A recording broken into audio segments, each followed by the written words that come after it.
प्राकृतिक कृषि ना अपनाने के साइड इफेक्ट देख लो भाई। जो घग्गर नदी है उसमें ओवरफ्लो हो गया और बाढ़ में तब्दील हो गया। पिछली बार की तो हमने याद है त्रासदी, बाढ़ में डूब के दौरान के अम्बाड़ा के साइड के गांव ही, फिर अम्बाड़ा के गांव में लोग गए नूर देखो धक धक धक धक धान की प्योत लगी थी, बुआरा कर रहा था तो हालात देखो, जीरी डूब गई, धान डूब गई और धान दानिया किसान की किस्मत डूब गई। मेरे किसान भाइयों, यू तो पानी खड़ा है, यू खड़ा को नहीं हुआ, लेकिन इसका इलाज है। घबराओ ना, डरो ना, गौ माता भी बचेगी, धरती माता भी बचेगी, किसान भी बचेगा। इलाज प्राकृतिक खेती, जिसके मार्गदर्शक हैं महामहिम राज्यपाल गुजरात आचार्य देवव्रत जी। आचार्य जी ने जो 200 एकड़ का प्राकृतिक खेती का मॉडल दिखाया है, उसमें पानी कौन खड़ा, सारा पानी जमीन पीगी। बाढ़ इसलिए आ रही है क्योंकि अपनी जमीन अपन पत्थर बना दी, बंजर बना दी, ऑर्गेनिक कार्बन खत्म हो लिया। तूफान आने तो पहले तंबू बांध लेने चाहिए। जो तूफान आने के बाद में तंबू बांधेगा, न उसका तंबू बचे न बंबू बचे।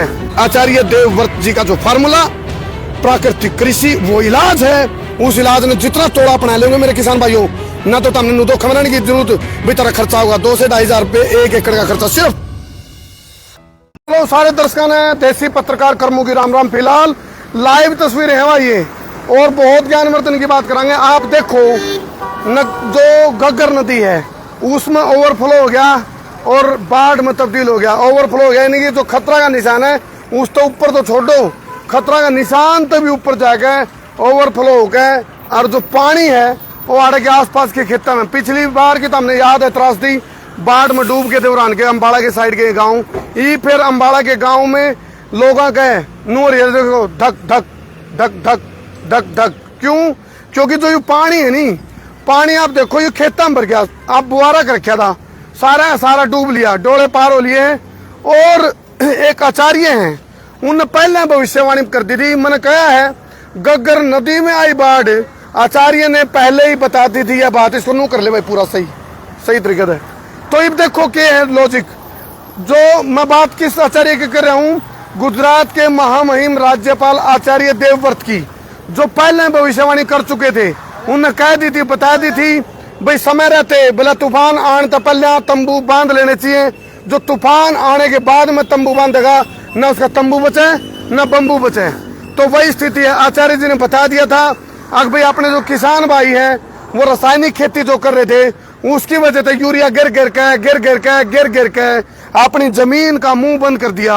और जो उस जमीन को उर्वरक क्षमता उसकी थी आजादी के बाद 2.5% की, आज वह 0.4% रहेगी। यानी कि ऑर्गेनिक कार्बन की मैं बात कर रहा हूँ। आचार्य जी क्यों एड्डी तो चोटी तक का जोर लगा रहे हैं, वो बार यह बात कह रहे हैं भाई जिसमें तो हमने यूरिया डाल दिया, जैविक खेती कर दी, उसका धरती का मुंह बंद। आप यदि प्राकृतिक खेती करोगे जो गो आधारित है तो केंचुए हुए हैं, केंचुए नीचे जाओगे और सतत प्रक्रिया उनकी बार नीचे ऊपर छिद्र हो जाए 8 से 10 फुट तक जमीन के अंदर। उस छिद्र के अंदर फिर जब बारिश आओगी, यानी कि जो खेत के अंदर बारिश आओगी या पानी जो करीब घग्गर ओवरफ्लो होगा खेतों में बढ़ गया। आज से यदि मैं एक बात बताऊं, जब प्राकृतिक खेती किसान भाई कर रहे होंगे प्राकृतिक खेती, तो यह हालात नहीं होती, जमीन पानी पी लेंगे भाई। देखो ये हालात दिखा भाई, दिखाइए ये हालात देखो। अब देखो आप इस टाइम आप जब बात करो तो ये देखो किस चीज का बुआरा भाई, इस टाइम धान का बुआरा आयु, धान की प्योत लगी थी, बुआरा कर रहा था तो हालात देखो, जीरी डूब गई, धान डूब गई और धान दानिया किसान की किस्मत डूब गई। आचार्य देवव्रत जी बार गले पड़ा रहे हैं, बार यह बात कर रहे हैं मेरे किसान भाइयों, यू जो पानी खड़ा है यू खड़ा को नहीं हुआ, लेकिन इसका इलाज है। घबराओ ना, डरो ना, गौ माता भी बचेगी, धरती माता भी बचेगी, किसान भी बचेगा। इलाज प्राकृतिक खेती, जिसके मार्गदर्शक हैं महामहिम राज्यपाल गुजरात आचार्य देवव्रत जी। ये आप देखो, उनका बार कहना है बोले मेरा खेत है जो 200 एकड़ के अंदर उन्होंने कुरुक्षेत्र में 200 एकड़ में जो प्राकृतिक खेती कर रखी है, जराउल जो प्राकृतिक खेती कर रखी है, जब पीछे बारिश आई थी तो साइड के जो खेत थे उन खेतों में तो पानी खड़े हो गया था नुए।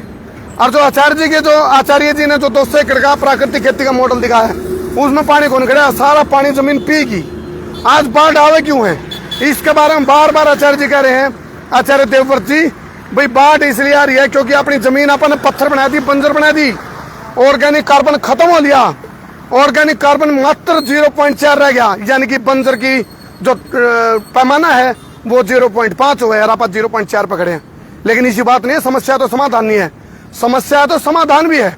आचार्य जी ने कहा भाई हम समस्या पीटने नहीं आए, हम समाधान देना आए यहाँ।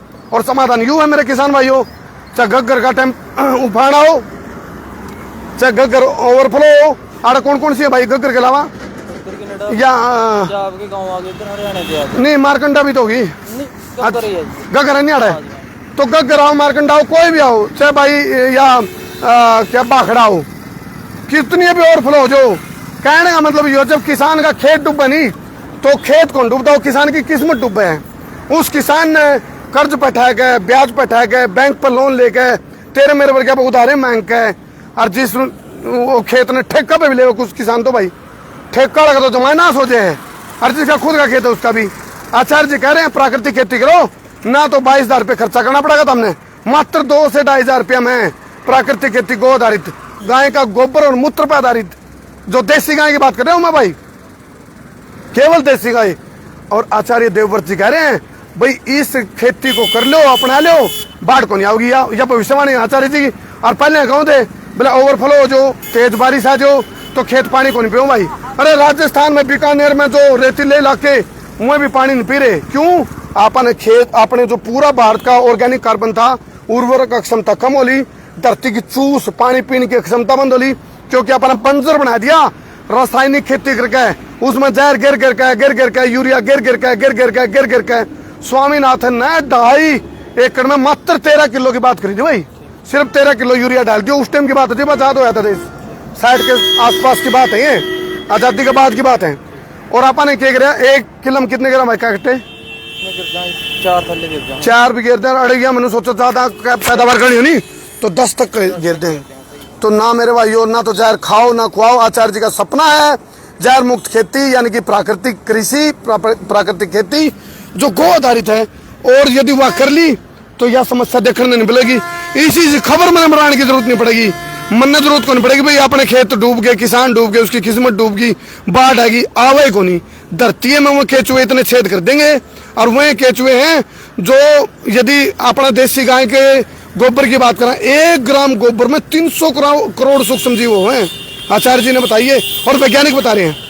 डॉक्टर बलजीत सारण जी जो साइंटिस्ट है कृषि, प्राकृतिक कृषि के वैज्ञानिक हैं, वो खुद बताने लग रहे हैं। और जो सुन्नी गाय फिर है बेचारी खुली लावारिस जिनको कमा, इसका तो गोबर में 1 ग्राम देसी गाय का गोबर में, 1 ग्राम गोबर में 500 करोड़ सूक्ष्म जीव जो प्रकृति के मित्र हैं। अपन यूरिया डाल के प्रकृति के, जो अपनी धरती के, किसान के, यानी कि धरती के जो मित्र जीव थे वो तो मार दिए यूरिया के गिर के। और वो कौन से जो शत्रु जीव हैं वह प्रफुल्लित कर दिए, शत्रु जीव, और वह उन्हें मित्रों ने भी खा गए, खेत ने भी खा गए, किसान ने भी खा गए, धरती ने भी खा गए। ये मारे जाओ माथा माथ। लेकिन इलाज है आचार्य देवव्रत जी का जो फार्मूला प्राकृतिक कृषि, वो इलाज है। उस इलाज ने जितना तोड़ा अपना लेंगे मेरे किसान भाइयों, ना तो तुमने नुदो खमराने की जरूरत भी तरह खर्चा होगा। 2 से 2,500 रुपये 1 एकड़ का खर्चा सिर्फ मात्र। और जिसमें पुण्य के मिलेगा, देसी गाय भी बंधांगे आप, अपनी देसी गाय की रक्षा होगी, अपनी माँ का, गौ माता का पुण्य लगेगा। दूसरा सबसे बड़ा लाभ है, आपकी जो पैदावार है वह बढ़ेगी। ये दावा है आचार्य जी का, छाती ठोक कर डंके की चोट पर नहर ठहके आंख मिला के दावा करे है। यह वीडियो वाले ही आज तम नहीं सा लगे, अगर भाई आपके लिए काम की ना हो, आपके लिए शायद कोई और चीज टॉपिक अच्छे लग रहे हो, राजनीति के टॉपिक तम अच्छे लग रहे हो, छोड़ दो उन चीजों ने। जाति पाति पार्टी धर्म संप्रदाय इस तो ऊपर उठ कर आओ। किसान भाइयों बचाव की जरूरत है। अपनी देसी गाय बचेगी, जमीन बचेगी, जमीन बचेगी तो किसान बचेगा, और किसान बचेगा तो आप और हम बचेंगे। यू एक इलाज है, और इसके अलावा कोई विकल्प नहीं। यकीन अंदा हो, कुरुक्षेत्र गुरुकुल में बकायदा ट्रेनिंग दी जावे है प्राकृतिक कृषि का, उसने अपना लो, बोला देर आए दुरुस्त आए। और आपको जब जागो तभी सवेरा। जिस दिन प्राकृतिक कृषि अपना ली, ना बाढ़ आओगी, ना अपनी किस्मत में फूटी हुई किसान का होगा, उसे दिन किसान की बल्ले बल्ले है। यह दावा कर रहे हैं भाई हम। बहुत बहुत धन्यवाद। मैं उतारा देसी पत्रकार करमू। जय हिंद, जय हरियाणा, जय जवान, जय किसान। और ये देखो, ये प्राकृतिक कृषि ना अपनाने के साइड इफेक्ट देख लो भाई। हाँ भाई, गाँव भी डूब गया जी, घर भी डूब गए। फिर अपना भाई अपनी जो आने वाली पीढ़ी कोसेंगे क्या देके जावांगे उन्हें? बंजर भूमि, या बंजर कौन देगा जानी भाई, आने वाली पीढ़ी नू कहना चाहिए हमारे बाप दादे मारते वाह खेती की पद्धति देगे जिसका नाम प्राकृतिक कृषि है, जिसकी वजह से बाढ़ भी नहीं आऊगी, जहर तक भी बचाएंगे और आने वाली पीढ़ी भी हमारे जय जयकार करेगी भाई हमारे बाप दादे हमारे पुरखे बढ़िया थे। क्यों भाई, चलो कर दो शेर भाई। अरे एक चीज हो रहा भाई, नुका रहा प्रत्यक्ष को प्रमाण की आवश्यकता नहीं। जो आचार्य जी ने कहा था ना, धरती पानी पीना बंद कर गई है, परत बन गई है, जमीन पत्थर कठोर हो गए हैं, जमीन कठोर हो गई है, बंजर हो गई है, क्योंकि आचार्य जी ने एक डेमो दिखाया था। जो आचार्य जी का खेत के अंदर ड्रिल चलाई वह 3 से 4 फुट अंदर चली गई थी एकदम। और जो कितने लीज बली थी आचार्य जी ने जगह और पत्थर बना जाता है यूरिया घेर के, यूरिया की खेती दी है, रासायनिक खेती का लो।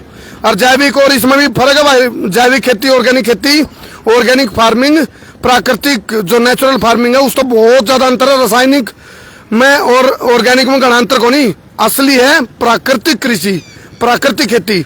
जरा यूरिया था और ड्रिले कौन चली अड़गी, तो प्रत्यक्ष को प्रमाण की आवश्यकता नहीं। जो आचार्य जी ने भविष्यवाणी करी थी वह सच साबित हुई है। इलाज जो है वो केवल प्राकृतिक कृषि है।